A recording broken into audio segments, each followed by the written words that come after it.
आगामी 48 घंटा राज्य में अधिकांश स्थान हल्का मध्यम वर्षा देखा दिन वाइज पूर्वानुमान करबा तेबे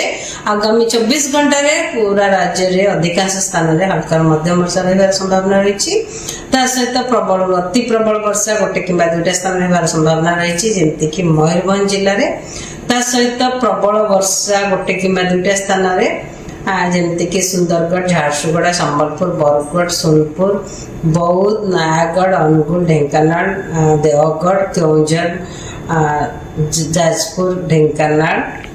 कटक जगतसिंहपुर केन्द्रापड़ा बालेश्वर गंजाम गजपति रायगढ़ एवं कंधमाल जिले में गोटे कि दुटा स्थान में प्रबल वर्षा होगार संभावना रही अलग जिला गुड़िक पूरा राज्य में गोटे कि दुटा स्थान में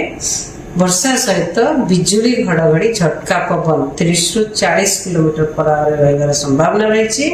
सेतिपाई कृषक भाई मानू को अनुरोध कि इनफॉर्म करा जाउछि कि से माने बिजुली घड़घड़ी समय रे निजको सुरक्षित स्थान रे रखंतु 7 तारिख रे मध्य राज्य अधिकांश स्थान हल्का मध्यम वर्षा रहबो ता सहित प्रबल अति प्रबल वर्षा गोटे किंबा दुटा स्थान रे जेमति कि मयूरभंज जिल्ला रे एवं प्रबल वर्षा गोटे किंबा दुटा स्थान रे जेमति कि सुंदरगढ़ झारसुगुड़ा बरगढ़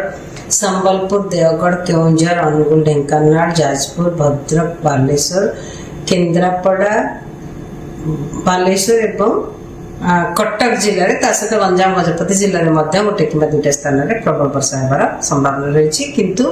राज्य में गोटे कि दुटा स्थान में वर्षा सहित बिजुली घड़घड़ी और झटका पवन 30 रु 40 किलोमीटर पर आवर रहिबार संभावना रही 8 तारिख रे राज्य में वर्षा किछि अनेक स्थान में हल्का मध्यम वर्षा होगार संभावना रही प्रबल वर्षा काम स्थान जमीक गोटे दुटा स्थान में मयूरभंज केउंझर जिले में होगार संभावना रही।